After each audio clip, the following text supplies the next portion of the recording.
ஒரு சின்ன ஜெபம். இயேசுவின் நாமத்தினாலே நீர் பேசும் நாங்கள் கேட்கட்டும். எங்களை உயிர்ப்பித்து பலப்படுத்தி வழி நடத்தும். இயேசு கிறிஸ்து மூலம் ஜெபிக்கிறேன் ஜீவன் உள்ள தகப்பனே, ஆமென். ரைட். இயேசுவின் நாமத்தினாலே சோத்திரம். ஒரே போதனை தான், நன்றியோடு துதிக்கிறேன். கிறிஸ்துவ ஜீவியத்திலே சொல்லுங்க, முதுகெலும்பு விசுவாசம். என்னது? விசுவாசம் இல்லாமல் தேவனை பிரியமாயிருப்பது தரிசிப்பதெல்லாம் கூடாத காரியம். அப்போ ஒரு கிறிஸ்துவ ஜீவியத்தில் முதுகெலும்பு வந்து விசுவாசம். இந்த விசுவாசிய கூட தொடங்குவதும் இருதயம், அவிசுவாசப்படுக வைப்பதும் என்னது? இருதயம். இருதயமும் ஆத்துமாவும் உள்ளான மனிதன். சொல்லுங்க. சரீரமும் ஐம்புல கிரியைகளும் வெளியான மனிதன். என்ன சொன்னேன் பேபி? என்ன சொன்னேன்? இப்போ படித்தாதான் படித்தபடி போகிற பின்னாலெல்லாம் ஒன்றும் தெரியாது. இப்போ கேட்குறத பூரா பதிஞ்சு வச்சுக்கிட்டேன்னா நீ பாட்டியாகி உன் பிள்ளைய தூக்கி போகல, அப்போ இது மைண்டுக்கு வரும், அது அப்போ பலப்படும். இப்போ கேட்டு நம்ம ஸ்டோர் பண்ணுகிறோம். அல்லேலூயா. ஆவி முக்கியம். இருதயத்தில் ஆவியான ஆவி, மனித ஆவி இருக்கிறது. சொல்லுங்க. மனித ஆவி நீங்கி தேவ ஆவியின் ஆளுகைக்கு உட்பட வேண்டும். என்னது? இருதயம். இருதயமும் ஆத்மாவும் உள்ளான மனிதன். சரீரமும் ஐம்புலன்களும் உள்ளான மனிதன், வெளிப்புறமான மனிதன். சரீரமும் ஆத்மாவும் வெளிப்புறமான மனிதன். ஏன்னு நல்ல கேட்டுக்கிடுங்க. இருதயமானாலும் சரி ஆத்மாவுக்கு போய் தான் கிரியைகளுக்கு வரும். நீங்க சரீரமானாலும் சரி ஆத்மாவுக்கு போய் தான் எங்க வரும்? கிரியைகளுக்கு வரும். அல்லேலூயா. அப்போ இந்த ஆத்மா வந்து மையம், இருதயம் வந்து மகா மோசமானது. இருதயம் வந்து இன்னைக்கு விசுவாசிக்கும், கொஞ்ச தூரம் போனோம்னா என்னத்துக்கு வந்துடும்? அவிசுவாசத்துக்கு வந்துடும். அடுத்தால விசுவாசிக்கும், அடுத்தால தேவனுக்கு பயப்பட சொல்லும், அதுக்கடுத்தால தேவனை மீற சொல்லும். எது மீற சொல்லுது? இருதயம். அவரு சொல்லிட்டு கிட பாருங்க, அவர் சேர்மாய்க்காரருக்கு வேற வேலை இல்லை. அல்ல இல்லையா? ஆனா இந்த இருதயம் தேவனுக்கும் பயப்பட வைக்கும். தேவனுக்கு ஜெபிக்க வைக்கிறது யாரு? ஜெபிக்க வட வைக்காம இருக்கிறது யாரு? இருதயம். இந்த இருதயம் மகா தெருக்குள்ளதும் கேடு உள்ளதும். உள்ள கடமை சத்தம் போடுறதுன்னு நீ வெளியே இருந்து வந்து உட்காந்துக்கிட்டு பேசணும். டக்கு டக்குன்னு இந்த காதுக்குள்ள வந்து உளுந்து டப்பு டப்புன்னு செய்திகள் தான். அல்லேலூயா. நல்ல கவனிங்க. நான் சொல்லக்கூடிய பாடம் ரொம்ப முக்கியமான பாடம். உங்கள் வாழ்க்கைக்கு, ஆவிக்குரிய வாழ்க்கைக்கு ரொம்ப முக்கியமான பாடம். விசுவாசம் தான் உங்களுடைய முதுகெலும்பு. இந்த முதுகெலும்பை கெடுக்கக்கூடிய சக்தி இருதயத்தில் இருக்கிறது. இருதயத்தில் மனித ஆவி ஆளுகை செய்யணும்னா உங்கள் இருதயத்தில் உள்ள விசுவாசத்தை கெடுத்து விடும். அப்போ எந்த ஆவிக்கு வேலை செய்யணும்? பரிசுத்த ஆவி, கிறிஸ்துவின் ஆவி. பரிசுத்த ஆவி நமக்குள்ள இருதயத்தில் வேலை செஞ்சதுன்னா அது விசுவாசத்தின் மூலமாய் இந்த உலகத்திலே மனுஷன் நடப்பிக்க கூடாத காரியங்களை இந்த இருதயத்தின் மூலமாய் பரிசுத்த ஆவியானவர் நடக்க வைப்பார். அப்படிதான் வேதம் சொல்லுது. நான் செய்த கிரியைகளும் இதை காட்டிலும் நீங்கள் என்னிலும் உங்களிலும் நிலைத்திருக்கணும். வார்த்தையில் என்ன இருக்கு? ஆவி இருக்கிறது. ஆவி இருக்கிறது, ஜீவன் இருக்கு. அப்ப இதெல்லாம் நிலைத்திருந்தாதான் இந்த உலகத்துல நீங்க அல்லேலூயா எந்த காரியத்தையும் செய்ய முடியும். ஆவியானவர் நிலைத்திருந்தால். அல்லேலூயா. இந்த கிருபை பெரியது. கிருபை பெரியது. அப்படிதான் வேதம் சொல்லுது. கிருபை பெரியது. கிருபை தேவனை போல வல்லமை உள்ளது. ஆனால் கிருபை செய்யக்கூடிய காரியத்தை விசுவாசம் செய்ய முடியாது. விசுவாசம் செய்யக்கூடிய காரியத்தை கிருபை செய்ய முடியாது. அல்லேலூயா. விசுவாசம் இருந்தால் தான் கிருபையே என்ன செய்யும்? வேலை செய்யும். விசுவாசம் இல்லாமல் கிருபை காத்துக்கிட்டு இருக்கோம். நீ எதிர்ந்து நீ காத்துக்கிட்டு இருக்க. நீ பரிசுத்தமாகி பரிசுத்தாவியை பெற்று பரிசுத்தாவியின் ஏவுதலை பெற்று அந்த ஏவுதல் மேலே நீ விசுவாசத்தை வைத்து கிரியை நடப்பிக்கணும். நீ ஜெபம் பண்ணும்போது தான் எது வேலை செய்யும்? கிருபை வேலை செய்யும். அல்லேலூயா. விசுவாசத்தை கொண்டு கிருபையினாலே. ஆமா, நீங்க ரட்சிக்கப்பட விசுவாசத்தை கொண்டு கிருபையினால தான் ரட்சிக்கப்பட முடியும். ஆனா கிருபை வல்லமை உள்ளது. கிருபை எவ்வளவு தேவனுக்கு வல்லமைசாலியோ அந்த அளவுக்கு கிருபை. கிருபை என்றால் என்ன? தகுதி இல்லாதவனுக்கு கொடுக்கப்படுகிற இரக்கம். இதெல்லாம் நீங்க நல்லா புரிஞ்சுக்கணும். அல்லேலூயா. அதனால இந்த விசுவாசமானது சொல்லுங்க, நான் மனம் திரும்பி பாவ மன்னிப்பு நிச்சயத்தை பெற்று கனியை பெற வேண்டும். என்னத்தை பெறணும்? கனி பெற்றாதான் உங்களுக்கு அல்லேலூயா பரிசுத்தாவி அல்லேலூயா நன்றியோடு துதிக்கிறேன். விசுவாசத்தின் ஆவியானவர் உங்களுக்கு ஊற்றப்படுவார். என்னது? நான் அப்பள சொன்ன மாதிரி ஜான் வெஸ்லி வீட்டுக்கு போனா அம்மாட்ட போனா பிள்ளைகிட்ட போனா மாறுத மாதிரி பரிசுத்தாவி தான். ஆனால் விசுவாசத்தை செய்யக்கூடிய பரிசுத்தாவியை தருவார். என்ன ஆவி?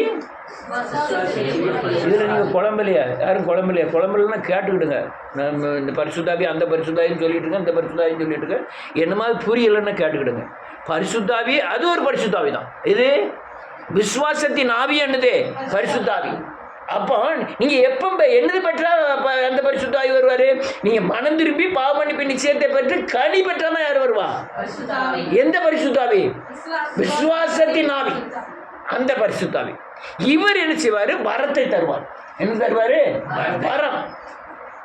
வரம்னா என்னது? அந்த 9 வரங்களை தவிர நீங்க தேவனை நிரூபிக்க வேண்டும், உங்களுடைய சாயல் இயேசுவை போல மாறுவதற்குண்டான தடையை தகர்க்கக்கூடிய அநேக வரங்கள் இருக்கிறது. அந்த 9 வரங்கள் மட்டுமல்ல. உங்களுக்கு வீட்டில் பிசாசு வந்துட்டு அதை அறியக்கூடிய அறிவு வேணும். அதுக்குண்டான வரம் என்ன செய்யணும்? வேணும். அந்த பிசாசை ஜெயிக்கக்கூடிய வரம் வேணும். இது சாபமா, பாவமா, மாமிசமா, விக்கிரமமா, இதை கண்டுபிடிக்கிறதுக்கு என்ன வேணும்? இது சுயபத்தினால அந்த இதெல்லாம் என்ன செய்ய முடியாது, கண்டுபிடிக்க முடியாது. உங்க வீட்டில் நடக்கக்கூடிய எல்லா காரியத்தையும் உங்க புத்தியினால, உங்க அறிவுனால என்ன செய்ய முடியாது. இதெல்லாம் மறைபொருள். அது வேறு உலகம். ஜான் வெஸ்லி என்ன உலகம்? நான் சொன்னதே சொல்லக்கூடாது. அது ஆவிக்குரிய உலகம் இல்ல, அது மாம்சத்துக்குரிய அசுத்த ஆவிக்குரிய உலகம். நீங்க பரிசுத்தாவின் தன்மையில இருந்தாதான் அந்த அசுத்தாவிக்குரிய உலகத்தை என்ன செய்ய முடியும்? கண்டுபிடிக்க முடியும். இந்த ஆவிக்குரிய இந்த உலகமே வேற, ஆவிக்குரிய உலகமே வேற. தேவனோடு வாழ்வது, வசனத்தின்படி வாழ்வது, இருதயத்தில் ஆத்மாவில் இயேசுவை மட்டும் வச்சிருக்கிறது, பாவம் வந்தால் உடனே மனம் திரும்பி பாவ மன்னிப்பு நிச்சயத்தை பெறுவது, தேவனோடு நடப்பது, இப்படி இருந்தால் தான் இது ஆவிக்குரிய உலகம். தேவனோட உலகம் நடக்கிற உலகம். பரலோக ராஜ்யத்திலிருந்து தான் நமக்கு ஆர்டரே வரும். அதிகாரமே எங்கேருந்து வருது? பரலோக ராஜ்யத்திலிருந்து. நம்ம பாதுகாப்பு எங்கேருந்து வருது? நான் சொல்லுதெல்லாம் புரியுதா? ஆனால் நீங்க இந்த தன்மைக்கு வரலன்னா உங்களை ஆழ்வாங்க கொடுத்தேன். அவனுடைய உலகம் அல்லையா, பூமியை பார்க்க வைப்பான். இந்த பாரு, அண்ணனை பாரு, அக்காவை பாரு, தம்பியை பாரு, பணத்தை பாரு, இடத்தை பாரு, ஆட்டை பாரு, பாம்பை பாரு. யார் சொல்லுவா? பிசாசு. இதை பாரு. இவன் நீ பாம்பு வந்துட்டு உன்னை ஆவியில இருக்க பாம்பை பத்தி என்ன சொல்ற? இதோ சர்ப்பங்களை எடுக்கவும், தேள்களை மிதிக்கவும், எத்தீங்கும் என்ன செய்யாது, அணுகாது. நான் சர்ப்பங்களை மிதிப்பேன், தேள்களை மிதிப்பேன், சர்ப்பங்களை எடுப்பேன், தேள்களை மிதிப்பேன். சர்ப்பத்தின் மேல் ஏறி வலு சர்ப்பத்தை என்ன செய்வேனா மிதித்து போடுவேன். அந்த தன்மைக்கு வரும். ஆனால் இந்த 2 உலகம் புரிஞ்சுக்கிட்டீங்களா? ஒன்று ஆவிக்குரிய உலகம், மாம்ச உலகம். இந்த மாமிச உலகம், இந்த பிசாசின் உலகம், பிசாசிட்ட ஒப்பு கொடுக்கப்பட்டிருக்க இந்த உலகத்தை ஜெயிப்பதற்காக நீங்க ஆவிக்குரிய உலகத்துக்கு வரணும். வீட்டிலலாம் இருக்கோம், எல்லாம் போக வேண்டியதாக இருக்குது. பரிசில் போகணும், அதில் வீட்டுக்கு போகணும், பக்கத்து வீட்டுக்கு போகணும், செட்டு வீட்டுக்கு போகணும், கல்யாண வீட்டுக்கு போகணும், எல்லாம் போகணும். இது பூரா எங்கே இருக்குது? பிசாசுக்குள்ளே இருக்குது, உலகத்தில் இருக்குது, மாமிசத்தில் இருக்குது, சுயத்தில் இருக்குது. நீங்கள் ஆவிக்குரியவர்கள். நீங்கள் அதுக்குள்ளே போய் ஜெயிச்சுட்டு வர்றதுக்கு அங்கே போனால் அங்கே சேர்த்துக்கிட்டு வேண்டியதான், அங்கே போனால் அங்கே சேர்த்துக்கிட்டு வேண்டியதான். யாருக்கு போகிறா? போகவே இருக்க முடியாது. சேர்த்த வீட்டுக்கெல்லாம் போக தான் செய்யணும். நீ யார் போறான்ட்டு கடைக்கு காரில் போவேன், நான் நடந்தே போவேன்னு சொல்ல. சேர்த்த வீட்டுக்கு போனால் தான் பிசாசு இருக்கா? காரில் போனால் இல்லையா? பக்கத்தில் இருக்கவன் முஸ்லீம் இருக்கான் இந்த சைடு, இந்த சைடு இந்துக்காரன் இருக்கான், அவன் தண்ணி அடிச்சுட்டு இருக்கான்.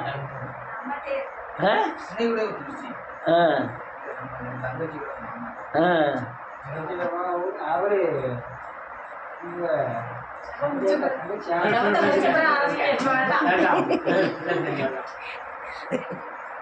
நானும் என்னமோ இந்த சொல்லு சத்தியத்துக்கு அது சேர்ந்து வருதுன்னு பார்க்கேன். அது வேற ஒரு கோணத்துக்கு போகுது. ரைட்டு, அல்லேலூயா. நல்லா புரிஞ்சுக்கிடுங்க. இந்த ஆவிக்குரிய உலகத்துக்கு வந்தாதான் உங்களுக்கு விசுவாசத்தின் பாதைக்கே நீங்க வர முடியும். நீங்கள் படித்த எம்ஏ எம்காம்லாம் படிச்சுட்டு இந்த ஆவிக்குரிய உலகத்தில் நீங்கள் வந்துடலாம்னு நினச்சா அது என்ன செய்ய முடியாது, வரவே முடியாது. நீங்கள் இங்கே பைத்தியக்காரன் ஆகணும். நீங்க இங்க உலகத்துக்கு பலவீனனா மாறணும். நீங்க உலகத்துக்கு அறிவில்லாதவனா மாறணும். அப்பதான் அங்க எப்படி இருப்பீங்க? ஞானியா இருப்பீர்கள். எங்க? தேவனுக்குள்ள. அங்க முதல்ல கிரியை செய்த பரிசுத்தத்துக்கு அடுத்தால கிரியை செய்த ஒரே காரியம் இந்த ஹல்லேலூயா விசுவாசம் மட்டுமே. என்னது? விசுவாசம் மட்டுமே. விசுவாசம் இருந்தா என்ன நடக்கும்? பயப்பட மாட்டீங்க. ஆண்டவர் கடல் பயங்கரமா கொந்தளிக்கு ஆண்டவர் வணங்கிட்டு இருக்கார். முதல்ல எந்திரிச்சு கேட்ட கேள்வி என்ன தெரியுமா?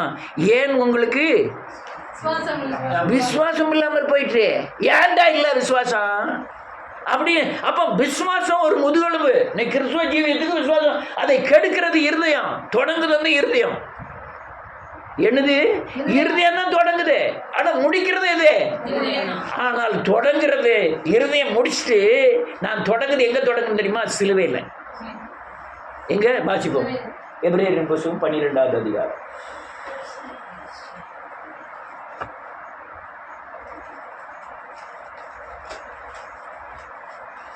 முதல் வசனம். ஆகையால் மேகம் போன்ற திரளான சாட்சிகள் இருக்க, நம்மை சூழ்ந்து கொண்டிருக்க, ஆமென், நம்மை சுற்றி நெருங்கி நிற்கிற பாவத்தை தள்ளிவிட்டு. ஒரு நிமிஷம். உங்க விசுவாசத்தை கெடுப்பதற்காக இந்த உலகத்துல நம்ம சுற்றி என்ன செய்து பாவம் நெருக்கிறது. நான் பாவம் செய்யல, எனக்குள்ள பாவம் இல்லை, நான் நினைக்கிறதே இல்லை. அப்படிலாம் பேசணும். பயந்துடாத, என்ன சும்மா சும்மா பேசுறேன். அப்படி இப்படியே உருட்டிட்டுலாம் பேசுவேன். நிச்சயமா என்ன அப்படி வேதம் சொல்லுது, நான் ஏட்ட பாவம் இல்லை. தண்ணிக்குள்ள முங்குதா தங்கம். தண்ணி சுற்றி சொல்லி தண்ணி இருக்கு. உள்ள என்ன இல்லை? உள்ள தண்ணீர் இல்லை. தண்ணீர்னா மறந்துடுவோம். உள்ள தண்ணி போகாம நினைச்சுதான் மூச்சு அடக்கிக்கிடுவோம். அதே மாதிரிதான் எங்க வாழ வேண்டியது இருக்கு? பூமியில வாழணும். 2 படகு தண்ணியை குடிச்சிருவோமே.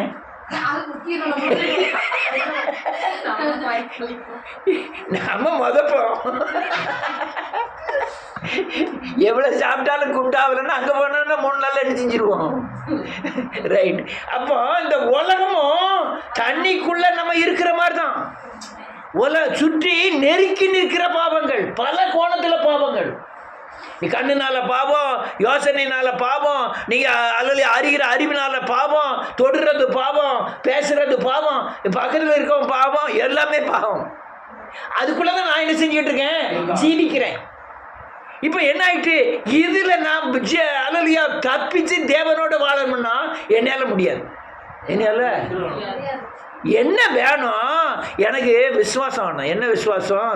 எனக்காய் மரித்து, எனக்காய் அடக்கம் பண்ணப்பட்டு, எனக்காய் உயிர்த்த கிறிஸ்து எங்க இருக்காரு? எனக்குள்ள இருக்காரு. இந்த பாவம் எனக்குள்ள என்ன செய்யாது? வராது. அவரை சுவாசம் பண்ணிக்கிட்டே இருக்கணும். யார? இயேசுவை சுவாசம் பண்ணிக்கிட்டே இருந்தா இந்த பாவம் நம்ம என்ன செய்யாது? மேற்கொள்ள. என்ன எழுதிருக்கு? சுற்றி நெருக்கி இருக்கிற பாவங்களை என்ன? பாவத்தை தள்ளிவிட்டு. தள்ளலன்னா ஒட்டிக்கிடும். ஓடியாந்து ஒட்டிக்கிடும். பாம்பை போல தீண்டுமா வேணும் சொல்லுது. உன்னை தொடர்ந்து பிடிக்கும். வீட்டு வாசல் படியில் படுத்திருக்கும் பன்னிக்குட்டியை மேய்ச்சிட்டு வர மாதிரி தான் வெளியே வரோம். எதுக்கு வீட்டு வாசல்ல இருக்கு? எப்ப இடம் கொடுப்பான்? எப்ப தேவன் சிந்தனையில் விட்டு வெளியே வரான்? எப்போ வேதவசனத்தை விட்டு வெளியே வரான்? அவன் பெரிய காரியம் லேசாக வேலை போட்டோன்னா அது முளைக்க ஆரம்பிச்சிடும். ஐ மீன், என்னைக்கோ பார்க்குற ஒரு டிவி சேனல் 10 வருஷம் கழிச்சு அது பிரிண்டில் எங்கே இருக்குது. நான் 30 வருஷம் ஆச்சு எம்ஜிஆர் படம் பார்த்து. சில நேரத்தில் எம்ஜிஆர் படம் எங்கேயாவது ஒட்டியிருந்தாலும் பார்த்த உடனே அந்த படத்துக்கு ஞாபகம் அனுப்பிச்சிது. நேற்று பூத்தாலே ரோஜா முட்டுன்னு ஞாபகத்துக்கு. அது ஏதோ ஒரு படத்தில் உள்ளது. நான் அதை பார்த்த உடனே எனக்கு ஞாபகத்தில் வருது. உடனே நான் என்ன செய்யணும்? அது இல்லைன்னா என்ன ஆகும்?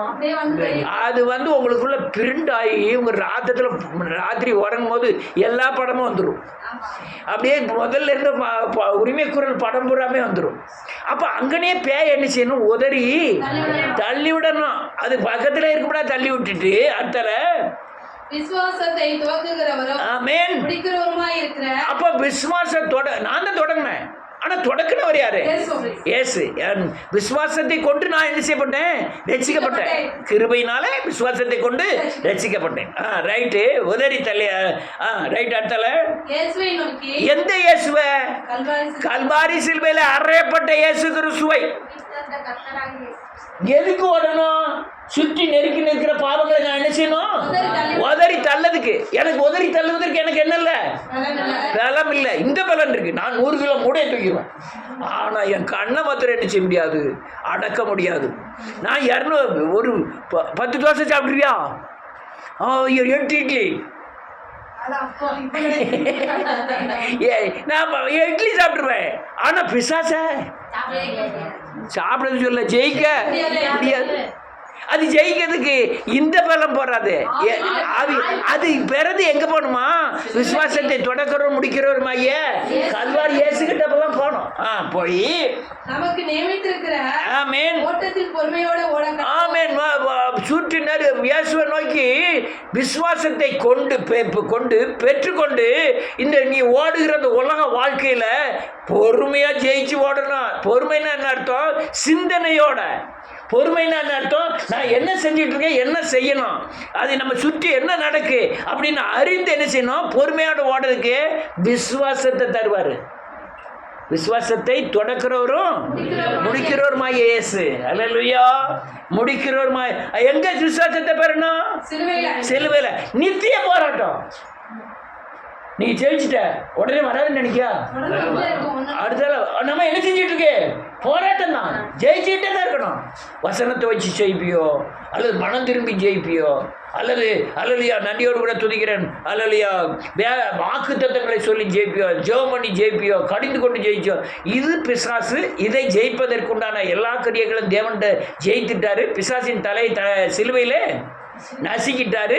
நான் ஜெபம் பண்ணா நான் என்ன ஆவேன்? விடுதலை ஆவேன்னு சொல்லி இதே பிசாசே, இச்சையை கொண்டு வருகிற பிசாசே, பொருளாசையை கொண்டு வருகிற பிசாசே, பெருமையை கொண்டு வருகிற பிசாசே, உன்னை சிலுவையில் இயேசு அல்லேலூயா ஜெயித்திருக்கிறார். நான் ஜெபம் பண்ணுவேன் உன்னை ஜெயிக்கிறதுக்கு. அங்கேருந்து எனக்கு என்னத்தை தருவார்? விசுவாசத்தை தந்து உன்னை ஜெயிக்க பலம். இதெல்லாம் உங்களுக்கு விளங்கணும். என்ன செய்யணும்? விளங்கணும். இந்த காரியம் உங்களுக்கு வேகமாக ஒட்டி பிடிக்கும். எந்த காரியம்? இந்த உலகத்தின் பாவத்தின் தன்மை உங்களை இதில் நீங்கள் போராடுறதுக்கு பிரயாசப்படுறீங்களா? அதுதான் உள்ளான மனுஷனின் போராட்டம். இது ஒரு நாள் போராட்டம் அல்ல, நீங்கள் சாகும் வரை போராட்டம். எதில் ஏன் சாகும் வரை போராட்டம்? உங்களுக்குள்ள இயேசு இருக்கிறார். நீங்கள் இயேசு இல்லைன்னா உங்களுக்கு அவ்வளோ போராட்டம் இது. அவன் ஆளுகைக்குள்ளே போயிடுறீங்க. நீங்கள் இயேசு இருக்கிறதுனால தான் போராடணும். அவனுக்கு வேலை என்ன? உங்களை விட்டு இயேசுவை என்ன செய்யணும்? விளக்குனா அவன் ஆளுகை செஞ்சிருவான். நாட்களை குறிச்சிருவான். எதுக்கு நாட்களை குறிப்போம்? ஆனா நாட்களை குறிக்க விடாம யார் தடை பண்ணுதா? உனக்கு நோயோட தடை பண்ணது யாரு? அப்போ உன்னை விளக்கிறதுக்கு இந்த சுற்றி நெருக்கி நிற்கிற பாவங்கள் உன்னை மோதிக்கிட்டு இருக்கும். அதுல இருந்து ஜெயிப்பதற்குண்டான தேவ ஆலோசனையை பெற்று நீ ஜெயிக்கிறதுக்குண்டான பிரயாசங்களை போராட்டம். ஒரு நாள் போராட்டம் இல்லை. ஆனால் நீங்கள் உலகத்தில் போராடுறீங்க, குத்துச்சண்டை போட்டு தான் சோர்ந்துருவான். இந்த சோர்றது கிடையாது. நான் போராடி ஜெயிக்க எனக்கு என்ன கிடைக்கும்? என்ன கிடைக்கும்? ஆவிக்குரிய பலன் கிடைக்கும். நான் கூட கொஞ்சம் ஜெபம் பண்ணுவேன், கூட கொஞ்சம் பரிசுத்தமாவேன், கூட கொஞ்சம் நீதியில் நடப்பேன், கூட கொஞ்சம் சத்தியத்தில் நடப்பேன், கூட கொஞ்சம் விசுவாசத்தின் வார்த்தையை பேசுவேன். நான் பலசாலியாய் மாறுவேன். அல்லையா? இன்னும் பலசாலியாய் மாறுவேன். ஆனால் உலகத்தின் தன்மை இல்லை. அங்கே எனக்கு 50 வயசாச்சு, 40 வயசாச்சு, 50 வயசாச்சு, 60 வயசாச்சு, என் பலம் குறையுது. ஆனால் கிறிஸ்துக்குள்ள பலன் என்ன செய்யாது? காலேப்பை குறித்து யுத்தம் பண்ண காரியங்கள் புதிய ஏற்பாட்டில் என்ன எழுதிருக்கு தெரியுமா? அவன் யுத்தத்துக்கு 80 வயசுல போக்குவரத்தாக இருந்தான்னு சொன்ன காரணம், நீ புதிய ஏற்பாட்டில் 80 வயசு ஆகும்போது நீ ஆவிக்குரிய போராட்டத்தில் எப்படி நீ வாலிபன் ஆயிரு. ஆமென். நின்றுகிட்டா வாள் எடுத்தா சண்டை போட போகிறேன். எதனால சண்டை போட போகிறோம்? விசுவாசம் என்னும் வசனம் என்னும் பட்டயத்தை எடுத்தவர்களாய் நில்லுங்கள். இதை வச்சு சண்டை போட போகிறோம். ஆனால் எந்திரிச்சு சண்டை போட்டுன்னா நம்மளால முடியுமா? தள்ளி விட்டு போயிடுவான். அலைசே என்னை தள்ளி விட்டு ஓடிடுவான்.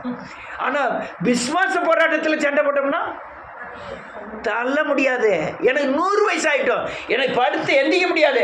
நான் பெரிய கோலியாத்திட்ட சண்டை போட முடியாது. அவன் என்ன வச்சிருக்கான்? அவன் 6 அடி மனுஷனா இருக்கான். அவன் சிரா, தலை சிரா இதெல்லாம் 80-800 சேக்கலா இருக்கு. காலடியில் போடுறது 600 சேக்கலா இருக்கு. அவன் மண்ணால வந்து நிற்கான். அடேங்கப்பா, நான் என்னால் ஈச்சரில் படுத்துருக்கேன், எந்திக்க முடியல. ஜெயிப்பனா ஜெயிக்க மாட்டான்? எதை வச்சு ஜெயிப்பான்? நான் அவன் சரீரத்தில் நான் பலசாலியா இருக்கலாம், ஆனா என் ஆவியில பலசாலியா நான் இருக்கிறதுனால அதை ஜெயிக்கும். ஆனால் எனக்கு நித்திய போராட்டம் உண்டு.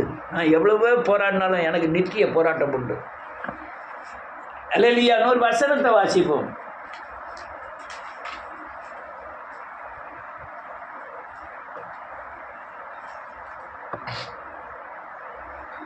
ரைட். வெளிப்புறமான மனிதனை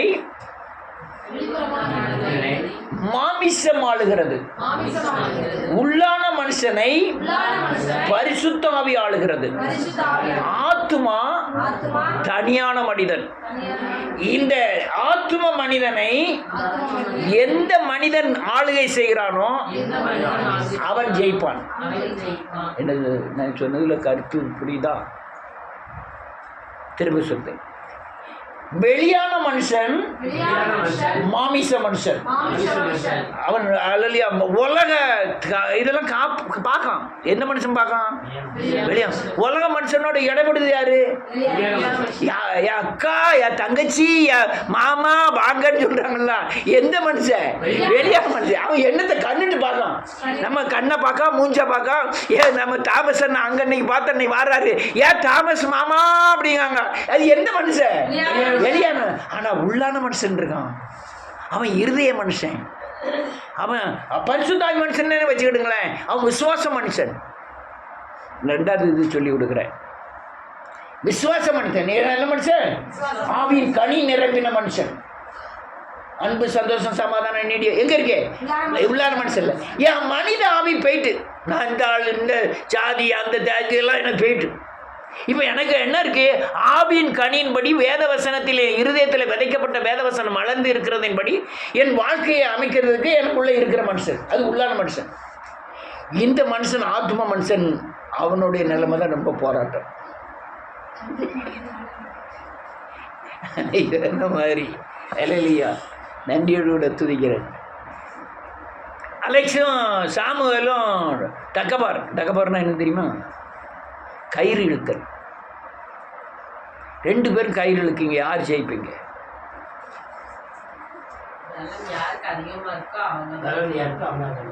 இப்ப யாரு ஜெயிப்பா?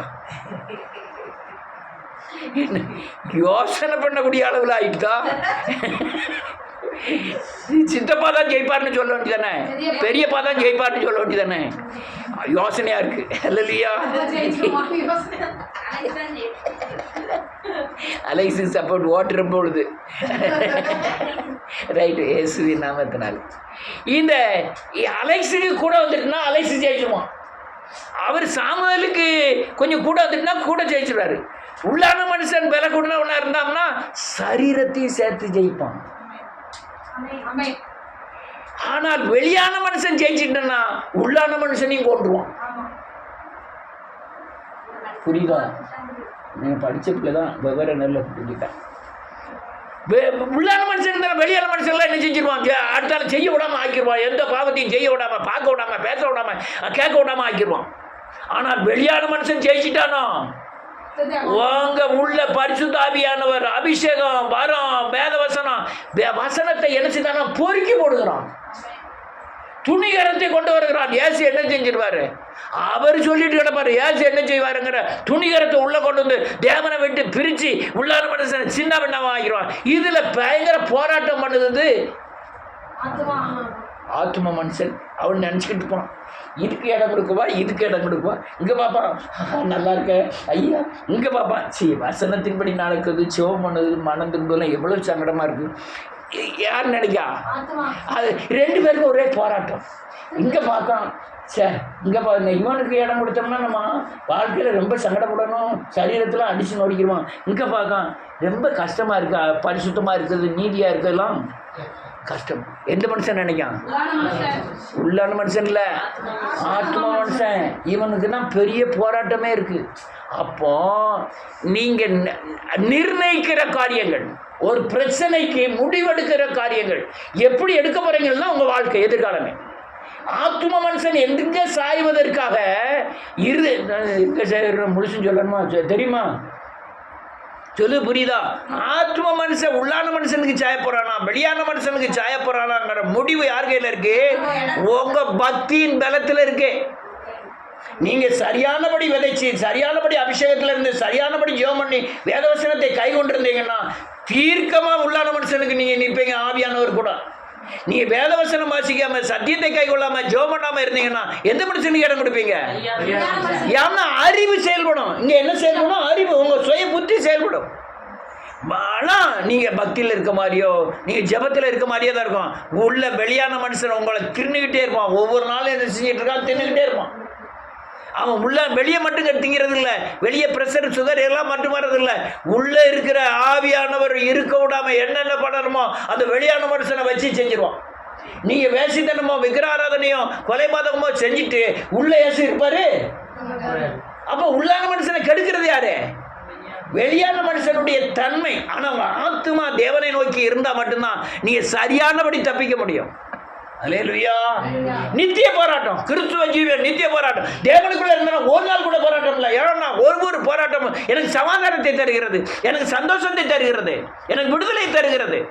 எனக்கு போராட்டம் வரட்டும் நினைக்க. தாவீது அப்படிதான் சொல்லுவான், வா வா வான்னு கூப்பிடுவாங்க கோலியாத்தை. எல்லாம் பயந்து ஓடுதான். காரணம் என்ன தெரியுமா? சிங்கத்திட்ட இருக்கிற பலத்தை, கரடிட்ட இருந்த பலத்தை விட சிங்கத்துக்கு எனக்கு பலம் கொடுத்து, சிங்கத்தை விட எங்கே பலம் குடிச்சு? கோலியாத்திட்ட பலம் குடிச்சு. அதே மாதிரி தான் நீங்கள் ஒவ்வொரு வாழ்க்கையில் ஜெயிச்சு ஜெயிச்சு ஜெயிச்சு போயிட்டே இருக்கணும். ஆமென். தடை ஓட்டம் போயிருக்கியா? உங்கள் ஸ்கூலில் உண்டா? பெரிய போராட்டம். ஓடு போகணும். இப்போ பார்த்துருக்கியா? தடை ஓட்டம். முதல்ல போனால் ஒரு பெஞ்சை தாண்டி ஓடணும். அங்கே போகணும் கிலோடி குனிஞ்சி ஓடணும். அங்கே போகணும் ஒரு இந்த என்னது மாவுக்குள்ளே துட்டு வச்சுருப்பாங்க. நீங்கள் கைட்டெல்லாம் எடுக்கக்கூடாது. கையை கட்டிக்கிட்டு ஊதணும், இல்லைன்னா நாக்கிட்டு தேடணும். மூஞ்சி கிஞ்சி எல்லாமே பவுடர் ஆகிடும். அது எடுத்தாலும் ஓடி போய் அங்கே ஒரு செம்பில் தண்ணி, ஒரு செம்பு நிறைய தண்ணி இருக்கும். ஒவ்வொருத்தர் அரை செம்பு குடிச்சிட்டு அதுக்காக குடிக்க முடியாது. அவன் குடி இருந்து குடி ஏழை பக்கத்தில் இருந்தால் சத்தம் போடணும். ஏழை குடியுமா அவ்வளோத்தையும் குடிக்கணும். குடிச்சிட்டு ஓடி போய் அங்கே ஒரு பெரிய பண்ணு அங்கே மேலே தொங்க விட்டுப்பான். அதை போய் குதிச்சு வாயிட்டு தான் பிடிக்கணும். காயிட்டு பிடிக்கக்கூடாது. அவன் கையை கட்டிட்டு வாயிட்டு ஓடி அவன் கீழே வரும்போது மேலே தூக்குவான், மேலே வரும்போது கீழே தூக்குவான். அது தாண்டி பிடிச்சி எவ்வளோ பெரிய சங்கடம். போயிட்டா என்ன கிடைக்கும்? ஜோசுவா அவர்கள் இந்த ஓட்டப்பந்தயத்தில் முதல் ரேஸ் வாங்கினார்கள். 3 படி வச்சுப்பாங்க. முதல் படியில் நிற்பான். உடனே ஒரு பெரிய டாலரை கொண்டு போய் போட்டுருவான். அது 3 ரூபாய்க்கு வாங்கினதாக இருக்கும், 10 ரூபாய்க்கு. அதை கொண்டு டாலரை கொண்டு போய் போடுவான். அல்லேலூயா. அந்த டாலர் இல்லைங்க, ஜீவ கிருட என்ன செய்யுது? போராட்டம் உண்டு. யாரே நீங்க வரல, கிறிஸ்துக்குள்ளே வரல, உள்ளான மனுஷன் வெளியான மனுஷன் உங்களுக்கு போராட்டம் இல்லையா? போராட்டம் இல்லை. அதில் கிடைக்கக்கூடிய பலன் என்ன? ஆனால் இதில் நீங்கள் ஜெயிக்க உங்களுக்கு பலன் கூட்டிகிட்டே போவோம். விசுவாச பலன் கூட, பரிசுத்த சமாதானத்தை கூட சொல்லுங்க. மற்ற எல்லாத்தையும் விடுங்க, சமாதானத்தை சொல்லுங்க. உலகம் நாளைக்கு கொரோனால அழிய போகுதுன்னு சொல்லுவான். நீங்க எப்படி இருப்பீங்க? உலகமும் அழும், நீங்கள் எதனால? இந்த உள்ளான மனுஷன் வெளியான மனுஷன் யாரும் ஜெயிச்சிருக்காங்க? பிசாசை ஜெயிச்சிருக்காங்க. ஜெயிச்சதுனால அப்போ போராட்டம் நித்திய போராட்டம். ஆனால் சமாதானம் நீடிய வாழ்வு. வாழ்க்கை பூராமே சமாதானமா இருக்கும். அல்லேலூயா. குறிப்பிட்ட வருஷம் தான் ஆண்டவர் சொல்லிட்டாரு, தாவீது பிறகுக்கு முந்தைய சவுல அபிஷேகம் பண்ணி ராஜாவாய் மாற்றினார். தாவீது பிறந்துட்டான், நீதான் அபிஷேகம் சொல்லிட்டாரு. விட்டுட்டாரா? உடனே கூட்டி கொண்டு நீதான் ராஜான்னு அபிஷேகம் பண்ணி ஓடுதான். எங்க? காட்டுக்குள்ள மனாந்தரத்துல ஓடுதான். பிள்ளை உயிரை கையில போட்டு அவன் சொல்லலாம், எனக்கு மரணத்துக்கும் அப்படிதான் இருந்தது. எத்தனை பேருக்கு இருந்திருக்கு? நம்மள எத்தனை பேர்? இதுதான் போராட்டம். நம்ம வீட்டில் வயிற்று வலி, இந்த வயிற்றுல அல்லலையா சாவுகள், அல்லலையா குடும்பத்தில், இதெல்லாம் என்னது? போராட்டம். இதை எதுல ஜெயிக்கணும்? ஆவியில தேவ பலத்தை கொண்டு ஜெயிக்கணும். ஜெயிச்சு நீங்க இதெல்லாம் போராட்டம், ஓயாத போராட்டங்கள். ஆனால் உங்க ஆத்துமா இடம் கொடுப்பதற்காக, உள்ளான மனுஷனுக்கு இடம் கொடுப்பதற்காக நீங்க சத்தியத்தில் நடக்கணும், நீங்க வேதவசனத்தில் ஜெபத்தில் நடக்கணும், நீங்க தேவ ஆலோசனையின்படி நடக்கணும். நடந்தா நீங்க உள்ளான மனுஷனுக்கு இடம் கொடுத்து இதெல்லாம் ஜெயிச்சு போயிட்டே இருப்பீங்க. வெளியான கிரியைகள் முடியவே செய்யாது, முடியவே செய்யாது. நான் அன்னைக்கு சொன்ன மாதிரி போயிட்டே இருக்காங்க, யார் அலைசி போயிட்டு இருக்காங்க, காக்கா எச்சம் போடுது அப்படியே வடிஞ்சிட்டு, அப்படியே நாக்கு கூட போகும்போது ஒரு மாதிரி இருக்குது, துப்பிட்டு அப்படியே போகிறான். அடுத்த நாள் அங்கே போகிறான், அவங்க கொக்கு எச்சம் போடுது, அது கொக்கு எச்சத்தில் மீனும் வந்து விழுது, அது எச்சத்து வழியாக அது இப்படி வடிக்குது. அவனை பிராந்து எச்சம் போடுது, அப்படியே எச்சம் போட்டுட்டு இருக்கும்போது யானை ஒரு பெரிய கட்டியை போடுது. அதையும் தூக்கி சுமந்துக்கிட்டே போக முடியும்? முதல்ல என்ன செஞ்சிடணும், மேலே குருவிகள் நிறைய பறக்க தான் செய்யும், நம்ம தலையில் எச்சம் போடுறதுக்கு என்ன செய்யக்கூடாது, விடக்கூடாது. எத்தனையோ பாவங்கள் சுற்றிக்கிட்டு தான் வரும், நம்ம மேலே உட்கார்றதுக்கு வந்து என்ன செய்யக்கூடாது, அது வந்து விஷ விதை. என்னது பாவம் வந்து ஐம்புலன்களாய் வந்து எங்கே போய் உட்கார தெரியுமா, இருதயத்தில் வந்து உட்காந்துரும். இருதயத்தில் இருந்து அங்கே உருவாக்கப்படும். எங்கே என்ன செய்யும், ஒரு ஆள் மேலே கோபம் இருக்குன்னு சொல்லுவோம், அந்த கோபம் எங்கே விதைக்கப்படுது, இருதயத்தில். இருதயத்தில் அந்த கோபம் உருவாக்கப்படுது, விதைக்கிற விதை.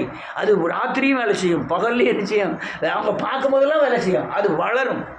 ஆனால் அந்த கோபம் வரும்போதே அந்த கோபத்தை கடிந்து கொண்டு நீங்கள் என்ன செஞ்சிடணும், தப்பிக்கணும். இது நித்திய போராட்டம், ஒரு நாள் போராட்டம் இல்லை, நித்திய போராட்டம். இந்த வழிவகைகளை புரிஞ்சுக்கிட்டீங்கன்னா இந்த வாழ்க்கை உங்களுக்கு செழிப்பாக இருக்கும், இல்லையா, உங்களுக்கு சமாதானமாக இருக்கும், சந்தோஷமாக இருக்கும், விடுதலையாக இருக்கும். நீங்கள் ஒரு யுத்தம் முடிஞ்சால் அடுத்த யுத்தம் வரட்டுன்னு நிற்பீங்க. நீங்கள் WWலாம் நான் பார்ப்பேன், ரொம்ப பார்த்துருக்கேன். அதில் எவ்வளோ பெரிய ஆள்ல சின்ன பையன் அடிக்காம பெரிய ஆளோட பிக்ஸோ அடிக்காம ஒரு சின்ன பையன் முகமுடி போட்டுப்பான், டான் டீம்னு அடிப்பான், அவனை அடிச்சு அவன் ஜெயிச்சிருக்கான். எப்படி அவனா எத்தனை பவுண்டு, 680 பவுண்டு பிக்ஸோ. இவன் எத்தனை கிலோ, 85 கிலோ. 680 பவுண்டு எங்கே இருக்குது, 85 கிலோ இருக்குது. இந்த 85 கிலோ 680 பார்த்துருக்கியா, நீ பார்த்துருக்கலாம்?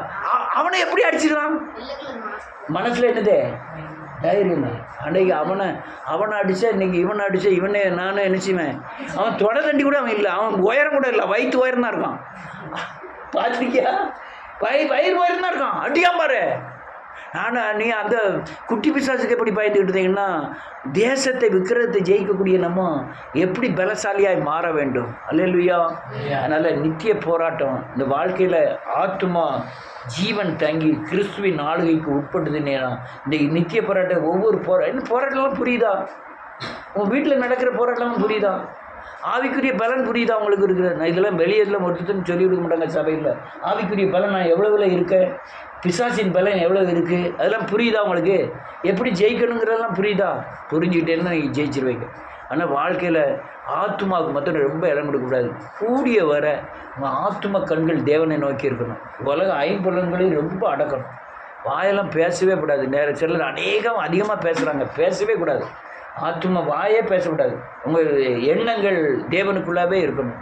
அப்படிலாம் இருந்தீங்கன்னா அந்த பிசாசு வாரது தெரியும், இல்லைன்னா தெரியாது, மாட்டிக்கிடுவோம். அதனால் நித்திய போராட்டத்தில் நீங்கள்லாம் சிக்கிக்கொள்ளாதபடி உங்கள் இருதயத்தையும் உங்கள் ஆத்மாவையும் ஒருநிலைப்படுத்தி தேவ சாயலில் இருங்க. உங்கள் சரீரமும் வெளியான மனுஷனும் ஆத்மாவும் ஒருமுகப்பட்டதுன்னா இருதயத்தில் இருக்கிற தேவனை இருக்க விடாமல் ஆக்கிடுவோம். வெளியே என்றைக்குமே பிசாசுக்கு இடம் கொடுத்துடாதீங்க. ஆத்மாவில் தேவனை நிலைநிறுத்துங்க. உங்கள் வாழ்க்கை சந்தோஷமாக இருக்கும். இந்த எதிர்கால தரிசனங்கள்லாம் நல்லா இருக்கும். நல்ல சுகபோகமாய் வாழலாம். அதனால் பணமே இருக்காது, நீங்கள் சந்தோஷமாக இருப்பீங்க. உங்கள்கிட்ட ஒன்றுமே இருக்காது, ஆனால் யார் இருப்பா, அவர் இருக்கிறது உங்களுக்கு எப்படி இருக்கும், விடுதலையாக இருக்கும். எல்லா தேவைகளும் ஒன்றும் இல்லாமலே சந்திக்கப்படும். காற்றையும் காண மாட்டீர்கள், ஆனால் உங்கள் பள்ளத்தாக்கில் என்ன செய்யணும், நிரம்பிக்கிட்டே இருக்கும். அது காரியங்கள் அது பாட்டு நடந்துக்கிட்டே இருக்கும். ஆனால் உலக புகழுக்காக இயேசுவை என்ன செய்யக்கூடாது, செய்யக்கூடாது. தேவனை நம்பி வாழுங்க, தேவன் உங்களை செழிப்பாய் மாற்றுவார். எல்லாரும் முழங்கால் படியிடலாம். எல்லாரும் முழங்கால் படிடுவோம்.